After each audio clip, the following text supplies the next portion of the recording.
Dua terdakwa Mario Dandi dan juga Shane Lucas hari ini akan kembali menjalani sidang kasus kekerasan terhadap David Ozora.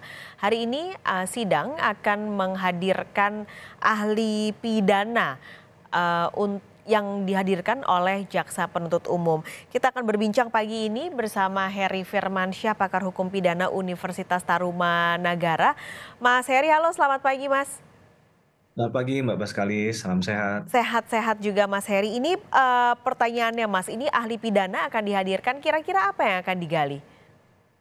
Iya, tentunya kan kemarin di awal pasti sudah dibacakan dakwaan ya, Hmm. bahwa dakwaan itu adalah ruang lingkup di mana kemudian jaksa akan melakukan tugasnya untuk membuktikan kesalahan dari pelaku tindak pidana, atau kalau kita bicara dalam konteks tertentu ada terdakwa di sini begitu ya.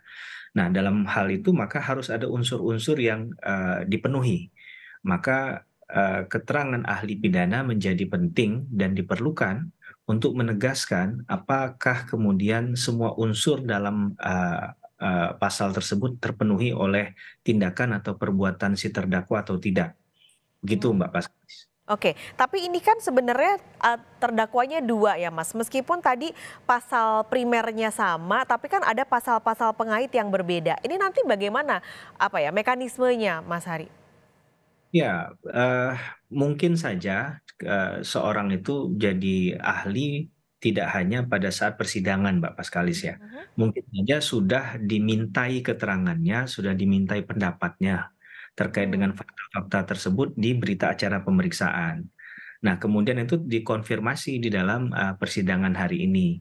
Karena kan pasti ada hak dari masing-masing terdakwa untuk membela diri kan melalui kuasa hukumnya ataupun dia bertanya sendiri apakah benar dalam perspektif ini kemudian pendapat hukum yang disampaikan ahli adalah memenuhi tindak pidana misalnya. Jadi tidak menjadi soal juga bahwa apa tadi pasal kaitannya berbeda, tapi kan ini menginduk pada perbuatan yang sama kan adanya satu tindak pidana tadi.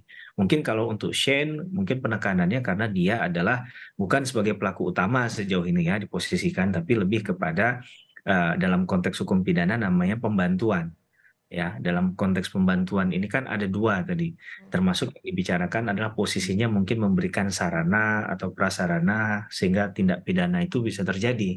Nah, kalau kita lihat itulah yang memang faktanya dari awal, dari proses lidik sampai sidik sampai ke penuntutan persidangan, ini yang kita pahami semua ya, posisi Shane ketika terjadi itu adalah ada di dekatnya si Mario Dandi dan juga sempat memegang kamera kalau saya tidak salah kan memvideokan hal itu sehingga kemudian juga tindak pidana yang dilakukan oleh Mario Dandi ini ya tidak dilakukan oleh Mario Dandi sendiri tapi juga bersama-sama dengan pelaku yang lain.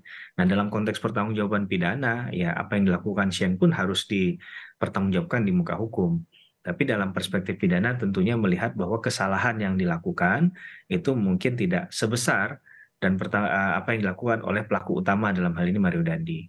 Nah, ini yang kemudian akan nanti juga dibahas dalam keterangan yang akan kita dengarkan dari perspektifnya ahli pidana yang dihadirkan oleh jaksa penuntut umum, Mbak Paskalis begitu. Hmm.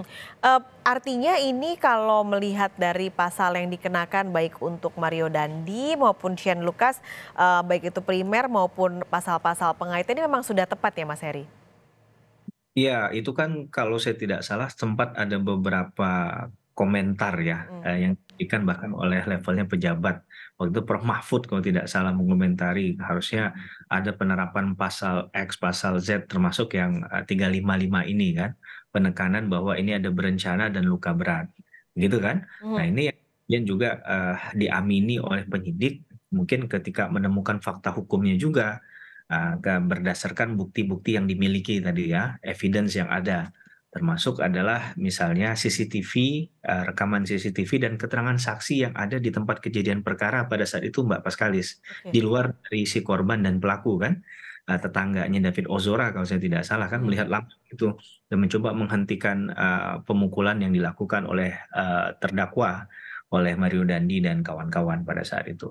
Nah, menurut saya kalau kita lihat dari konstruksi perkara tersebut, saya rasa pasal yang dikenakan ini sudah cukup tepat ya untuk memenuhi unsur-unsur yang dilakukan oleh para terdakwa, gitu. Oke. Nah ini, satu pertanyaan lagi terutama untuk Mario Dandi karena dia ada, kasus baru yaitu, pelecehan ini nanti berarti mekanismenya akan berbeda sidangnya ya Mas Heri?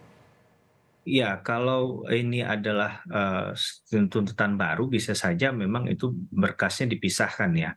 Tapi mungkin saja, nanti ada pertimbangan lain dari, penuntut persidangan karena ini memang kasusnya kan, bisa saja oleh penyidik yang sama atau berbeda ini kan kita belum tahu ya, saya belum bisa memastikan hal itu ya. Tapi kalau memang ini, di luar dari itu bisa saja ada, proses baru yang akan dijalani Oke. oleh